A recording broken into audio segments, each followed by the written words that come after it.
Livre-arbítrio nos dá a possibilidade de escolhermos o nosso destino, o que nós queremos.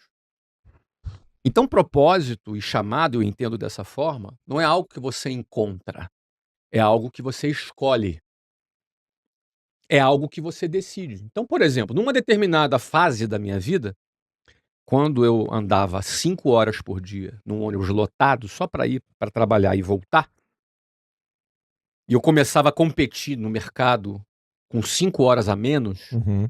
o que para muitos é injusto, e Uhum. eu não discordaria que seria injusto, Uhum. mas a diferença é que eu não me vitimizei, eu parti para cima com as alternativas que eu tinha nas mãos para poder fazer acontecer, e isso foi uma escolha resultante do meu livre-arbítrio.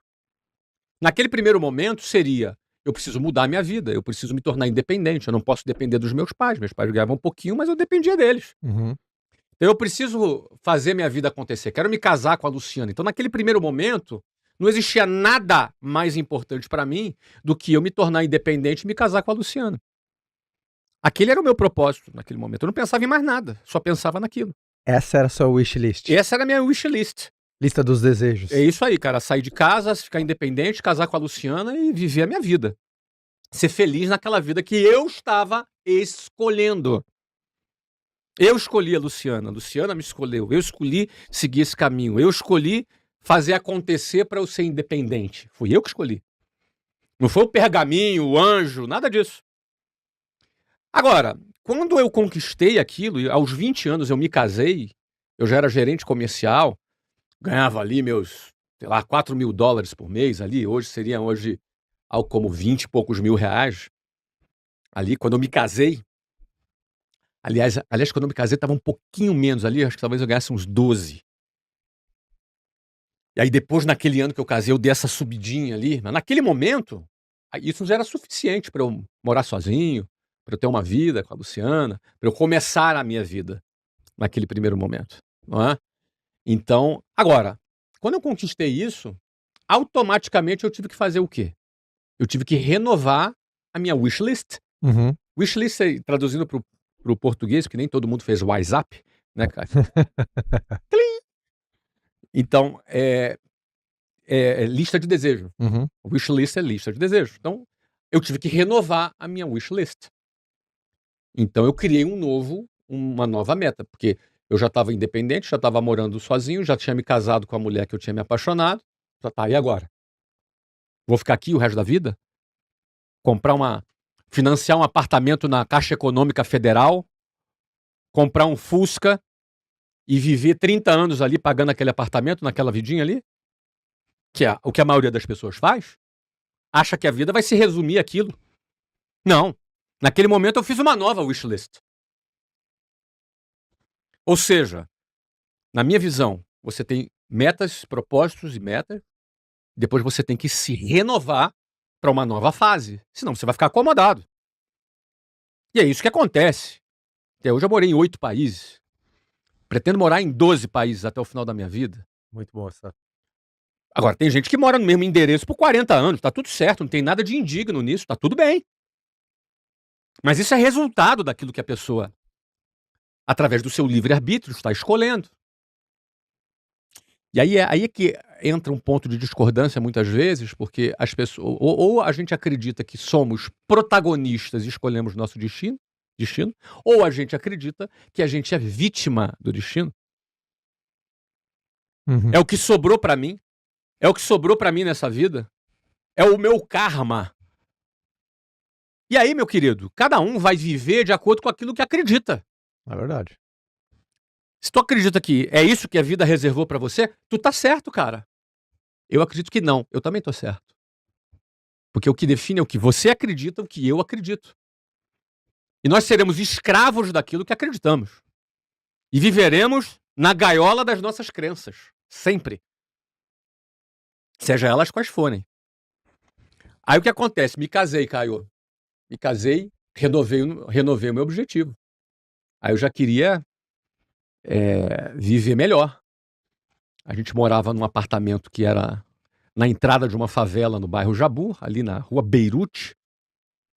Lembra até a rua? Opa! Não lembro o número do apartamento, né? Eu já esqueci, mas a rua era Beirute. E Beirute é, se eu não me engano, é a capital do Líbano, né? Lembra até em quantas parcelas foi? Quantas parcelas? É. Ah, não, você É um alugou, né? apartamento alugado, Alugou. quase que emprestado, né? Não tinha nem geladeira. Porque mesmo eu já ganhando razoavelmente bem, meu amigo, quando você não tem herança e não tem, tem 20 anos de idade, Ou seja, você não deu tempo de não acumular, deu né? tempo de acumular nada. Acumulei prestação, entendeu? Porque eu não tinha uma família para me ajudar financeiramente. Essa é a realidade de milhões de brasileiros hoje. Eu venho dessa realidade, entendeu? Só que assim, naquele momento, pô, eu realizei meu sonho, agora vou viver aqui por 30 anos. Não, aí eu já renovei meu próximo objetivo. E minha vida foi assim, renovando, renovando. Hoje também eu estou renovando para novas coisas também que eu quero realizar. É o que nos faz não estagnarmos e ainda termos vontade de realizar coisas, enquanto impacta pessoas. Porque para mim não basta eu continuar conquistando na minha vida. E continuo. Cada ano eu faturo mais do que o ano anterior. 2025 eu faturei mais do que 24. Faturei mais do que 23, 22, 21. Até hoje, todos os anos eu faturei mais do que o ano anterior. Mas para mim não basta. Eu agreguei aqui na minha missão de vida hoje aproveitar a vida ao lado das pessoas que eu amo e impactar pessoas para que elas descubram que elas podem ser pessoas muito melhores. Isso resume o que hoje é a minha missão de vida que eu escolhi. Portanto, para a gente finalizar esse bloco de propósito, cada pessoa tem a liberdade, o livre-arbítrio de escolher qual é o seu propósito que quer viver na sua vida. Então, para quem tem crise de significado, tem crise de propósito, a notícia é você quem escolhe. E aí, quando as pessoas ouvem isso, Caio, parte é libertador. Porque o cara que a liberdade é um valor para ele se sente assim, cara, é isso que eu precisava. Agora, a parte, ele entra em crise. Porque ele não quer liberdade, ele quer que alguém decida para ele. Uhum. Ele quer transferir a responsabilidade para alguém. Ele quer acreditar que ele é vítima. E ele contou essa história que ele é uma vítima. E ele não quer desmontar essa história que ele é uma vítima. Até porque se ele entender que ele não é uma vítima, ele vai ter responsabilidade, cara. Ele não vai poder mais culpar o governo, não vai poder culpar o pai, Uhum. não vai poder mais dizer lá que foi o fascista que prejudicou ele, ou que foi lá o comunista que prejudicou ele. O Brasil tá pior por causa do comunista, ou pior por causa do fascista. Ele não vai poder mais culpar ninguém. E pior, não vai mais fazer sentido a esperança no político de estimação dele. Ele se acostumou a idolatrar o político de estimação dele. E agora ele vai fazer o que com aquela idolatria? E se ele descobrir que depende dele? E agora? E as pessoas todas que ele brigou? As pessoas todas que ele culpou? Ele vai fazer o quê? Ele agora vai ter... Cara, a mudança de paradigma entre livre-arbítrio e o vitimismo muda completamente a forma de vida da pessoa, Uhum. porque toda a vida dela é estruturada na premissa ideológica que ela escolheu. E aí eu falo de ideológico não do ponto de vista político, do ponto de vista de ideias mesmo. Por isso as ideias são muito poderosas, Caio. Por isso que eu gosto de falar com milhões de pessoas, como eu falo hoje, porque as ideias são as ideias que aprisionam ou libertam uma pessoa.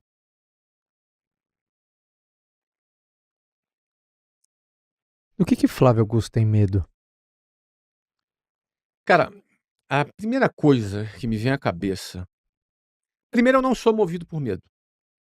Aliás, deixa eu dar um passo antes. Primeiro, o medo é bom. Para começar, Tá bom. o medo é bom. O medo não é ruim. O medo é bom. O medo é um dispositivo de autoproteção da espécie humana, não só da espécie humana, de todo o mundo animal. O instinto do medo é o que protege a vida. A sensação de medo, o medo é como se fosse uma válvula que o teu inconsciente, o teu cérebro, que faz cálculos matemáticos a todo momento, te indica, ó, cuidado, ali tu pode morrer. Mecanismo de defesa. É um mecanismo de preservação, Tá. de defesa. Então o medo é bom. Agora, Esse mecanismo pode ganhar um espaço tão grande na sua vida que ele pode transpor a sua única função, que é um mecanismo de autodefesa. Ele pode extrapolar esse mecanismo de defesa e passar a ser quem governa a sua vida. Passar a ser o seu chefe. O medo, ele tem potencial para ser o seu chefe. E se o seu cérebro começar a entender que você vai seguir e viver uma vida pautada no medo, você vai virar um bunda mole, porque o teu cérebro colocou o medo numa posição que ele não deveria estar. Ele deveria ser apenas um mecanismo de defesa, mas agora não. Ele é mais do que um mecanismo de defesa. E muitas pessoas passam a viver um estilo de vida governado pelo medo. Ou seja, um estilo de vida governado pelo medo, ele nunca vai desejar a liberdade. Porque liberdade é sinal de perigo. Uhum. Bom, um pássaro, quando sai voando, ele pode ser atacado por um predador. Obviamente, a liberdade traz alguns riscos. Quem tem uma vida governada pelo medo, odeia risco. Uhum. Ele nunca vai optar pelo risco. Aí nasce uma falácia que resultou numa frase que eu falo muito. Se o cara tem uma vida governada pelo medo, ele vai buscar sempre a segurança. E aí é quando ele está vulnerável para cair nas armadilhas dos aproveitadores políticos. São pessoas que vão tentar vender para essas pessoas o que é seguro. Aí ele vai dizer, o INSS vai te dar segurança. A CLT vai te dar segurança. As nossas leis vão te dar garantias e seguranças. O Estado vai te dar segurança. E tudo isso é uma balela. É uma enorme balela. Primeiro, eu posso... Aqui, seria muito longo aqui, mas de forma resumida, o INSS não dá segurança para ninguém. Uhum. Ninguém. Se toda aquela grana que é descontada do empregador e descontada do cara fosse pro bolso dele e ele próprio contratasse um seguro privado, seria mais barato, mais eficiente, mais efetivo. Ó, vou aqui rapidamente. Você pega uma previdência privada depositando o mesmo dinheiro que é descontado do INSS, no final da vida, não tem um cálculo exato aqui, além dele receber uma aposentadoria maior e ter a garantia de receber, ele, garantia entre aspas, né? Pode quebrar um banco, sempre pode. Mas é uma garantia muito maior do que a do INSS, que já está quebrado hoje. Uhum. Além dele receber, aquele dinheiro que ele depositou é dele.